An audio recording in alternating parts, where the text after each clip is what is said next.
What's up, you guys? It's Tommy here from Saleslucky, and today I want to share with you guys just some thoughts on sales and the future of sales.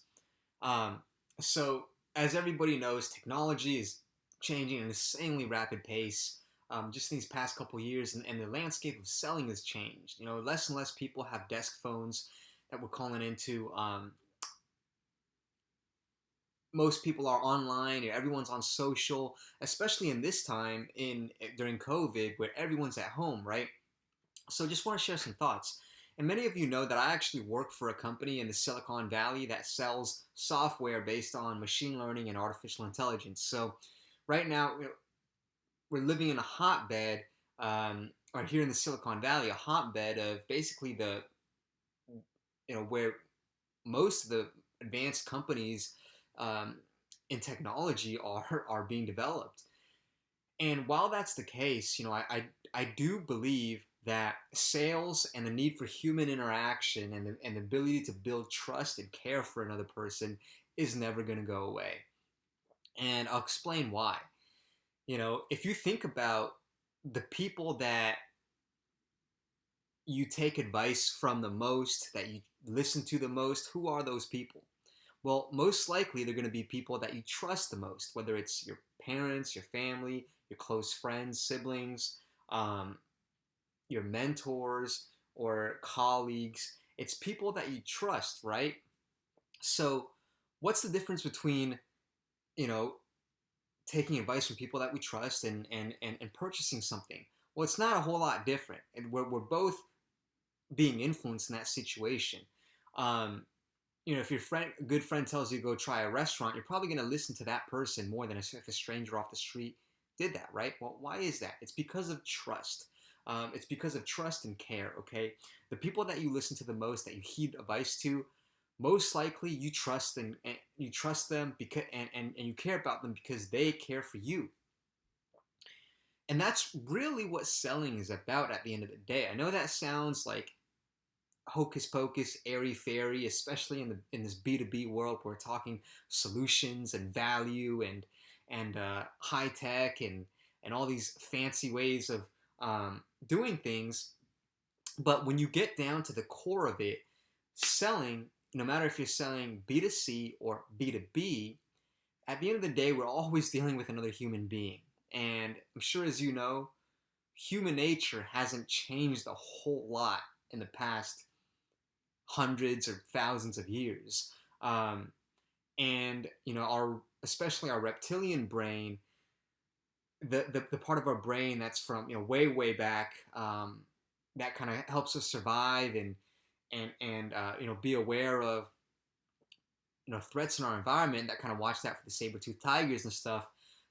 Those parts of our brains, the animal part of our brain, hasn't really changed a whole lot. Okay, so that's why I think, even though I work in a company that sells provides solutions around artificial intelligence, and I live in the Silicon Valley where it's the hotbed of technology, I believe that selling, the profession of selling, the art and science of sales, of persuasion and influence,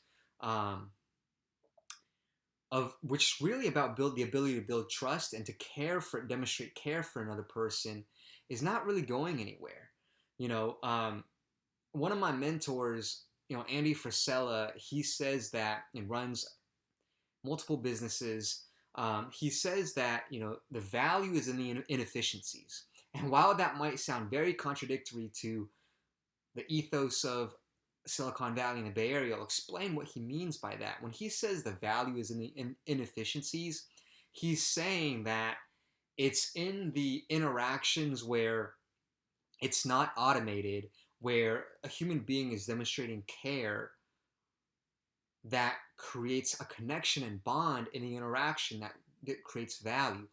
And the example he gives is, and I've personally bought products from his business. He owns a supplement business called First Form, and whenever I buy like fish oils or whatever it might be, or protein powder, I always get a handwritten note from an employee, and that handwritten note is different every time. That might be small, but that's what he means by the values and the inefficiencies.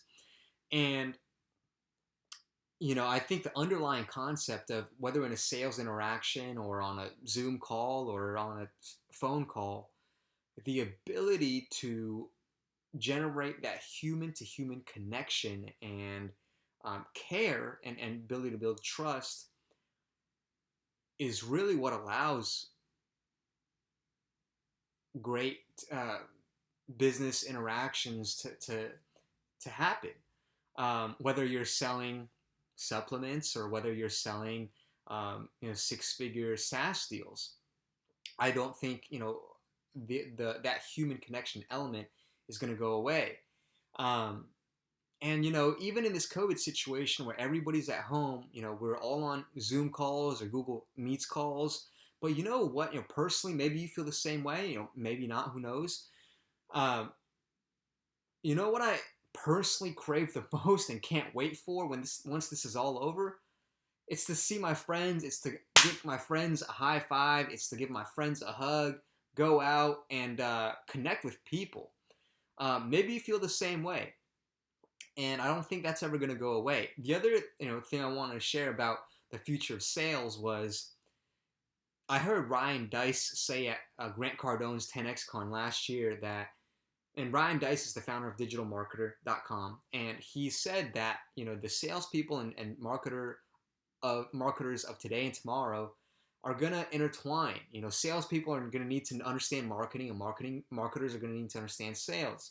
I think that's very true. The way that we're prospecting nowadays, we're prospecting heavily on LinkedIn, especially again with everyone being at home.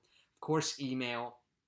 I've noticed that when you're selling to more kind of forward-thinking companies, like tech companies or e-commerce companies, more kind of present-day companies as opposed to businesses established 50, 80 years ago, that these people don't really have desk phones. So you're doing more prospecting on social, and when you're doing prospecting on social, you are marketing. Make no mistake about it. When people see your profile, people see your LinkedIn profile, whatever it is, they get a sense of who you are, not only as an employee of this company, but who you are as a person.